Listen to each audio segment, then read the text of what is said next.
The night was a cruel shroud, swallowing the stars and choking the valley with a merciless frost. Anna Smith staggered through the snow, her breath ragged, each step a defiance against the cold that clawed at her heart. Her children, James, Emma, and little Owen, clung to her, their small bodies trembling, faces pale as ghosts under tattered scarves. They were all that remained after the fire had claimed their home in Frostvale, stealing their warmth, their hopes, and the man Anna had once called husband. Daniel's final words echoed in her mind, sharp as the wind. "You're on your own now." He'd fled into the night, leaving them to the ashes and the storm. With nowhere to turn, Anna led her children toward a distant flicker of light. A cabin, a stranger's mercy, or perhaps their last stand against a world that had turned its back. James, the oldest at 12, kept his jaw clenched tight, refusing to show weakness. Emma, barely 9, clung to his arm, her steps faltering more with each passing hour.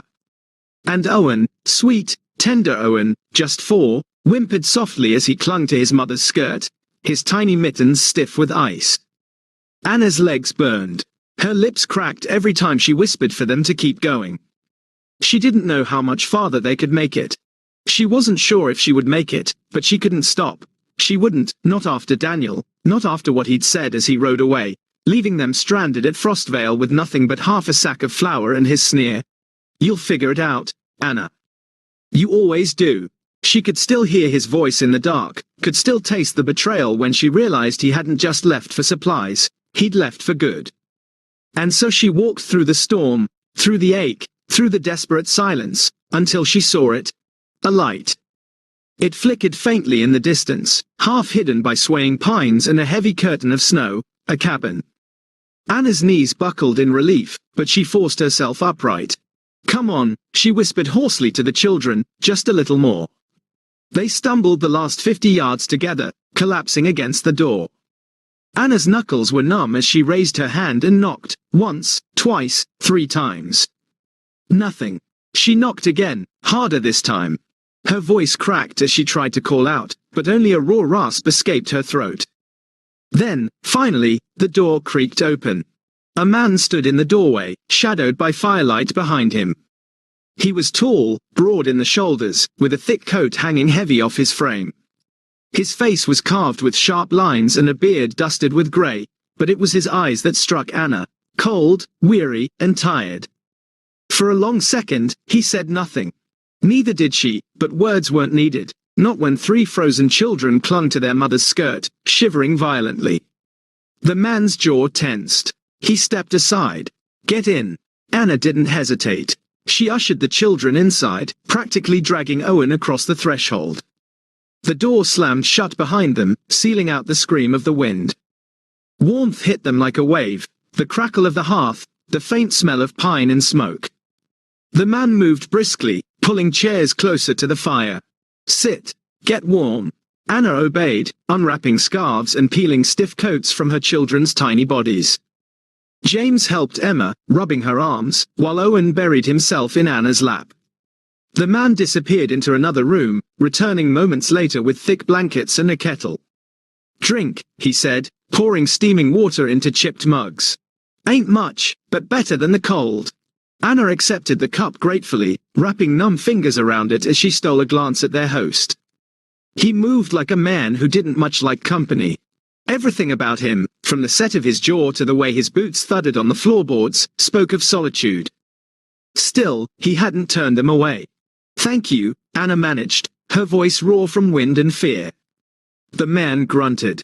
He stirred the fire, sending sparks leaping up the chimney. "You come far?" he asked, finally breaking the heavy quiet. Anna hesitated, but something about his steady presence, the way he didn't press, made her answer.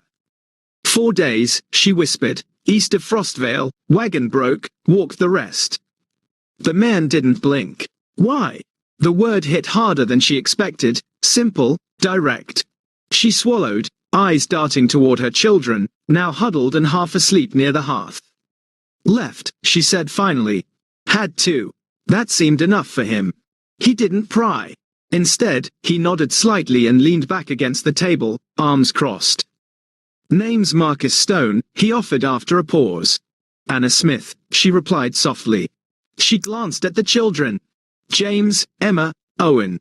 Marcus nodded again. His face remained impassive, but his gaze softened just a little as he watched Owen's small hand clutching the hem of his mother's skirt, even in sleep. "You're safe here," Marcus said quietly. "Storm's got nowhere to go tonight, and neither do you." Relief hit Anna so hard she almost sobbed, but she held it together. She always had. Instead, she met his eyes and whispered, "Thank you." Marcus only turned back to the fire, his silhouette glowing faintly in the flicker of the flames. Outside, the storm howled against the cabin walls, but inside, for the first time in what felt like forever, Anna and her children were safe, for now. Morning came slow. The storm had not passed, only softened, its howl now reduced to a dull hiss, like a snake coiled outside the walls, waiting for weakness. Anna stirred first. Her back ached from sleeping upright near the hearth, but her eyes went immediately to the children. James, Emma, and Owen were still bundled in borrowed quilts, their cheeks pink now with heat instead of cold. Owen's tiny hand rested lightly on Emma's shoulder, and James had shifted sometime in the night to curl protectively around both. They were safe, for now. Anna rose carefully, her legs stiff, and glanced around the cabin. The place was plain but not without care. Tools lined neatly along one wall. A shelf of books, worn but organized, stood near the door. The table was scarred with use but clean. She found Marcus outside. He stood on the porch, axe in hand, splitting kindling in clean, practiced motions. Snow still fell lightly, dusting his shoulders, but he paid it no mind. Anna hesitated, then stepped out, pulling her shawl tight. "You don't have to do all that for us," she said softly. Marcus didn't look at her as he spoke. "Not doing it for you," he replied flatly. "Doing it for the stove. Stove don't care who's hungry, just needs wood to burn." Anna bit back a smile. She recognized the type, men who wore their kindness behind rough words and harder hands. Still, she didn't push. Instead, she stepped off the porch and began gathering the split wood into her arms. Marcus paused, watching her. "Could have stayed inside," he said. "I've been sitting too long," Anna replied simply. "Feels better to move." He nodded once, a silent approval. Together, they worked, neither speaking much, but neither needing to. By the time the woodpile was replenished, the sky had lightened to a dull silver. Marcus jerked his chin toward the door. Coffee's probably still warm. Inside, the children had begun to stir. James yawned and stretched. Emma sat up, rubbing sleep from her eyes. Owen clung to the quilt, peeking out cautiously. Marcus poured coffee into 2 tin cups, black, bitter, and hot. Anna took hers gratefully, wrapping cold fingers around the warmth. "You planning to move on when the storm breaks?" he asked after a moment. Anna hesitated. "I don't know. I thought I would, had family west, or thought I did, but letters stopped coming long before winter." Marcus didn't press. Instead, he simply nodded and sipped his coffee. "You ain't the first to come through here thinking West held all the answers," he said quietly. "Most of the time, all you find out there's just more questions."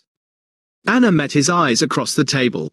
For a fleeting second, something passed between them, an understanding. They were both ghosts in a way, people left behind by the world. As the day wore on, the children settled. James helped Marcus with the animals, hauling hay and breaking ice in the trough. Marcus showed him how to hold the axe, how to swing without wasting strength. Emma stayed inside, helping Anna patch torn mittens and prepare a thin stew. She asked quiet questions about Marcus, why he lived alone, why he didn't have a family. Owen trailed Marcus everywhere. The little boy asked endless questions, his voice small but eager. "What's that knife for? Do bears come here? Can I have a horse someday?" Marcus, to his credit, answered every single one. "No," he said at one point, gesturing to the gun hanging by the door, "that's for bears. Knives for wood or stubborn knots." By evening, something had shifted in the cabin. The silence wasn't heavy anymore. It was comfortable, familiar. The children laughed softly as they played near the fire. Anna smiled as she stirred the stew, glancing every now and then at Marcus, who sat whittling a small figure. A bird, delicate and precise. She noticed the way his hands worked, slow and careful, as if shaping more than just wood. "You carve well," she said quietly. Marcus glanced up. "Something to do when the wind won't stop howling." Anna watched him a moment longer. "I think," she began carefully, "you're kinder than you let on." Marcus didn't smile, not exactly, but his lips twitched slightly, and that alone felt like a victory. Night fell heavy and slow. After supper, the children curled up near the hearth again, already half asleep. Anna and Marcus sat at the table, the lamp casting soft golden light between them. Outside, the storm had lessened, but the cold still pressed against the windows. Anna's fingers curled around her cup as she stared into the flickering shadows. "Thank you," she said suddenly, voice low but sure. Marcus raised an eyebrow. "For what? For letting us stay, for not asking too many questions." Marcus looked away, his gaze settling on the sleeping children. "Didn't seem like you needed more questions," he murmured. "Seemed like you needed rest." Anna felt something tight loosen in her chest. "I did," she whispered. For a moment, silence settled again. Not heavy, not empty, just easy. Marcus rose, stretching his broad shoulders. "Storm's breaking," he said. "Tomorrow you can head out if you want." Anna nodded slowly, but something about the thought made her stomach twist. Head out, go back into a world that had left her battered and alone, or stay. But that was a thought for another night. For now, they were safe. For now, the fire burned steady. And for the first time in a long time, Anna Smith allowed herself to hope that maybe, just maybe, safety wasn't temporary after all. Morning broke with a pale, uncertain light. For the first time in days, the sky held no snow. It hung heavy and grey, but still, it was clear, the storm had passed. Marcus Stone stepped onto the porch, boots crunching softly against the hardened snow. He could smell change on the air, not just spring trying to find its way through winter's grip, but something else. Inside, Anna and the children were already stirring. James was rolling up quilts, eager to help. Emma sat braiding her doll's yarn hair while humming softly. Owen followed Marcus everywhere that morning, asking about the animals, about the trees, about life beyond snow. It felt normal, too normal. Marcus knew better than to trust normal. By noon, Anna stood in the doorway, wiping her hands on her skirt, eyes turned toward the distant ridge where the trail disappeared into the pines. "Do you think it's safe now?" she asked softly. Marcus didn't answer right away. He set down his axe, wiping sweat and frost from his brow. "Safe ain't something the land gives," he said after a beat. "But it's quiet. That counts for something." Anna nodded, though doubt clouded her face. For a while, they worked side by side. Marcus repaired a fence rail that had cracked under heavy snow. Anna swept out the cabin, humming gently as the children played nearby. Something about it felt settled, rooted, and that's when the sound came. Hoofbeats. Marcus heard them first, the steady, unhurried clop of horses, not running, not racing, just confident. He stepped out of the barn, eyes narrowing toward the trail. A rider emerged from the tree line, tall, lean, and dressed in a dark wool coat too fine for this part of the country. Another followed, then a third. The first man removed his hat, revealing slicked back hair and a smug, familiar smile. Marcus knew his type instantly, not a drifter, not an outlaw, but something worse. A man who thought law and power were his by birthright. "Afternoon," the man called, voice smooth as creek stones. Marcus didn't reply. Behind him, he heard the cabin door creak open. Anna stepped out, wiping her hands instinctively on her apron. She saw the men and froze. Her face went pale. "Daniel," she breathed. Marcus didn't need to ask. He knew. The man dismounted slowly, confidently, boots sinking into snow and mud. He tugged his gloves off with casual cruelty.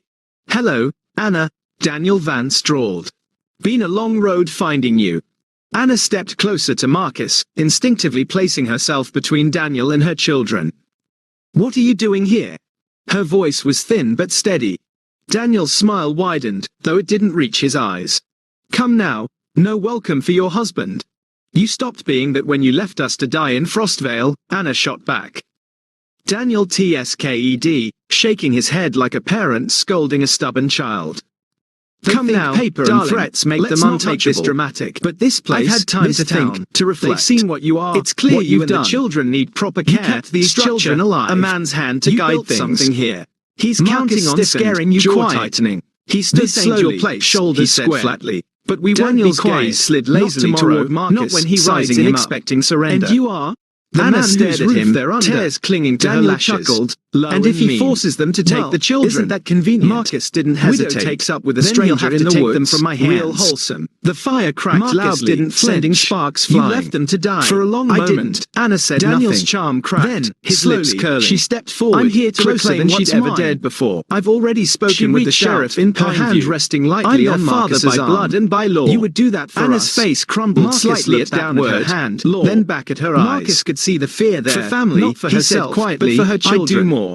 Anna Daniel didn't saw cry, it too, not this and time. he pressed. Instead, I'll come she back nodded tomorrow, once, he said firm lightly, and certain. as if discussing the weather. Then we stand together. You can have Outside, tonight to say the your cold goodbyes. wind whispered through the But make trees. no mistake, But inside, Anna, two they're leaving with souls, me. broken and Courts rebuilt, don't take had kindly just to drawn a women line who in run. the snow. He mounted his And horse by again, morning, nodding Daniel once Vance to would his men. find out exactly The what three that meant. turned and rode out, Leaving leaving came snow sharper and than a silence blade. behind them. The sun rose pale That and night, cold, the cabin was a casting tomb long of quiet shadows dread. over the snow-covered The hills. children had heard everything. It should have felt like James a new sat day, stiffly a day by for the Thor hearth, and promise, trying not to look but for Anna scared Smith but and failing. Marcus Stone. It Emma felt more clung like to the eye Anna, of a coming asking storm. quietly if they'd have to leave. Daniel Vance would be back. Owen simply he said cried he'd return, softly into and his men sister's like him lap. didn't bluff. Anna Not paced when the pride small and room, control were wringing on the her line. hands raw.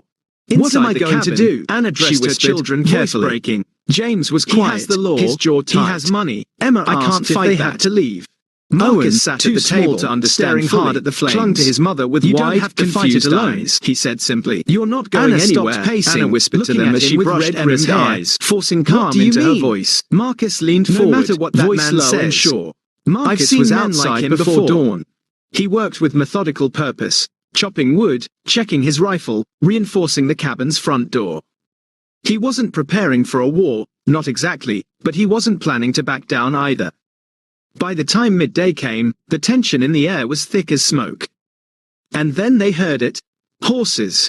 Not just Daniel this time, he'd brought company. 4 riders came into view as the children crowded near the window. Marcus stood on the porch, arms crossed, as Daniel dismounted with deliberate slowness. His smirk was sharper today, confident. Behind him rode Sheriff Holt, a man known in these parts for minding his own business as long as his pockets stayed full. Daniel swaggered forward like he already owned the land beneath his boots. Anna, he called, loud enough for the whole clearing to hear. I'm here like I promised. Time to bring my children home. Anna appeared in the doorway, her back straight, shoulders squared despite the tremor in her fingers. They are home, she said firmly. Daniel's smile thinned. Let's not make this ugly. Sheriff Holt has the papers, custody signed and sealed. I'm within my rights. Sheriff Holt unfolded a yellowed piece of paper and read aloud, his voice dull and official. Anna Smith, you are hereby ordered to relinquish the children into the custody of their father, Daniel Vance. Failure to comply. That's enough. Marcus interrupted, his voice low but carrying steel. All eyes turned to him. Marcus stepped forward, placing himself directly between Daniel and the cabin. I know what you are, Vance, Marcus said evenly. A man who left his family to die in winter. A man who sees people as property, but not here, not anymore. Daniel's eyes narrowed. You don't have a say in this, Stone. The law does. Marcus didn't flinch. The law might not care who you are, but this town does. As if on cue, voices rang out from beyond the tree line. Mrs. Lane, Pastor Ellis, old Doc Harper. They came walking, bundled against the cold, faces set with quiet resolve. Behind them, others from town, folks who had seen Anna these past months, watched her rebuild something fragile but real. We stand with her, Mrs. Lane said simply, stepping beside Marcus. Pastor Ellis nodded. She raised those children with grace when no one else would. Daniel's confidence faltered. This isn't your business, he snapped. It is now, Marcus said, calm but deadly sure. The sheriff shifted uncomfortably. Vance, this paper's only good if people are willing to enforce it. Daniel's face darkened, his eyes darted between the growing crowd and the stone wall that was Marcus Stone. You think this is over? He hissed. You think a few farmers and widows can stop me? I think you're already stopped, Marcus replied. Silence fell heavy. Daniel's bravado cracked completely. With a bitter curse, he shoved the papers back into the sheriff's hands and stormed back toward his horse. This isn't the end, he called out over his shoulder. No, Marcus agreed quietly, it's the beginning. Daniel rode off, defeated but dangerous still. The sheriff hesitated, then followed, the lawman's posture sagging as he realized which way the wind now blew. The townsfolk lingered, offering Anna soft words and warm smiles before drifting back to their homes. They didn't celebrate. There was no need. They'd come when it mattered. That was enough. Inside the cabin, the tension broke like ice underfoot. Anna stood by the window, watching the last riders disappear over the ridge. Her hands trembled, but not from fear. Marcus came up beside her, close enough that she could feel the warmth radiating from his chest. He'll be back, she said softly. Maybe, Marcus admitted, but so will we, every day, as long as it takes. She looked at him then, really looked, and something inside her cracked open, not in fear, but in relief. She stepped closer, her head resting lightly against his shoulder. You didn't have to stand up for us, she whispered. Marcus turned slightly, his hand coming up to rest gently on her back. I did, he said simply, because you're not alone anymore. For a moment, they stood together in the fading afternoon light, not as savior and saved, not as strangers forced together by circumstance, but as something far more fragile and far more powerful, family. Outside, winter's grasp clung stubbornly to the edges of the land, but inside, beside the fire and amid the soft breathing of sleeping children, Anna and Marcus stood steady against the storm. And for the first time in a long, long time, neither of them felt cold. The days that followed felt lighter, not because the threat had vanished, Daniel Vance's shadow still lingered somewhere beyond the ridge, but because the worst had not come. The children were still here. Anna was still here. And Marcus Stone, who had spent more winters than he could count alone in his cabin with nothing but wood shavings and silence for company, was no longer alone. Spring came slow but steady. The snow melted first along the edges of the cabin, forming thin rivulets that whispered past the porch. Buds broke through frozen soil, tiny splashes of green that Anna paused to admire each morning. Inside, laughter returned like a song forgotten and found again. James helped Marcus with repairs now. The boy's hands, once soft and clumsy, grew sure as he drove nails and carried wood without needing to be asked. Marcus taught him how to tie knots and sharpen tools. James soaked in every word, eager to prove himself. Emma and Owen spent hours near the stream, gathering soft stones and weaving daisy chains. They followed Marcus into the woods one afternoon, and when they returned, Emma held up a small carving he'd made for her. A fox, delicate and curious. For Owen, Marcus carved a simple whistle. The boy ran through the yard blowing sharp, happy notes until Anna laughed so hard she had to sit down. That sound, her laugh, startled Marcus the first time he heard it. It had been so long since this cabin had echoed with something other than wind and creaking wood. One evening, Anna stood by the hearth, wiping flour from her hands after baking bread. Marcus sat nearby, sharpening his knife, though his eyes kept drifting toward her. The children were tucked in early, exhausted after chasing fireflies. A quiet hung between them, but it wasn't uncomfortable, it was expectant. Anna finally broke it. They're happy here, she said softly. Marcus nodded. They should be. Anna hesitated, then crossed the room, sitting down across from him. She leaned forward slightly, voice quieter now. But are you? Marcus stopped working the blade. He set it down carefully, then met her gaze. For a long time, he began, voice rough with something tender. This place was quiet because I wanted it that way. I thought, better to be alone than carry what I lost. Anna's eyes softened, and she didn't interrupt. But then you came, you and them. He nodded toward the back room where faint whispers and giggles still slipped through the cracks. And I realized quiet isn't always peace, sometimes it's just empty. Anna's throat tightened. I never meant to stay this long, she admitted. Marcus smiled faintly. I never meant to want you to. For a moment, the words just hung there, raw and real. Anna reached across the table, her fingers brushing against his. We don't have much, she whispered. Marcus turned his hand over, lacing their fingers slowly. Got enough. Anna's eyes shimmered with unshed tears. Do you really want us here, Marcus? Not just until spring, not until the threat passes, but for good. Marcus squeezed her hand gently. I already see this place different because of you. I hear it different. Feels like a home again. Her breath caught. Then say it, she whispered. Please. He looked her dead in the eyes, his voice barely louder than the crackling fire. Stay, Anna. Stay and make this your home. Make us your home. That was all she needed. Her face broke, tears falling silently as she stood and crossed the space between them. Marcus rose too, and before either could say more, Anna pressed her forehead to his chest, her arms sliding around him tightly. Marcus held her, steady, warm, not with hunger, not with desperation, but with promise. The promise of mornings filled with bread baking and children's laughter, of nights spent beside the fire, carving stories into wood and sharing dreams never dared aloud, of family chosen, built, and fought for. Later that night, after the fire had burned low and the children slept soundly, James stirred. He padded out quietly, finding Marcus standing by the window, looking out over the moonlit valley. Marcus, the boy asked softly. Marcus turned, surprised. James hesitated, scuffing his foot against the floor. Is it okay if we call this home now? Marcus swallowed hard, his throat tight. Yeah, James, he said quietly, it's home now. James nodded, relief softening his young face. But before he turned away, he asked one more question, one that hit deeper than Marcus expected. Is it okay if I call you something else, too? Marcus's chest tightened. What's that? James shuffled closer, his voice barely a whisper. Pa. Marcus's breath caught. He didn't speak. He just reached out and pulled the boy into a tight hug, holding him close as the boy's arms wrapped fiercely around his middle. Anna watched from the doorway, unseen but smiling, her hand resting softly on her heart. Outside, the last chill of winter faded quietly into the night.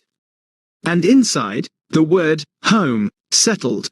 Real. Rooted in the walls, the fire, and the beating hearts of those who now shared it.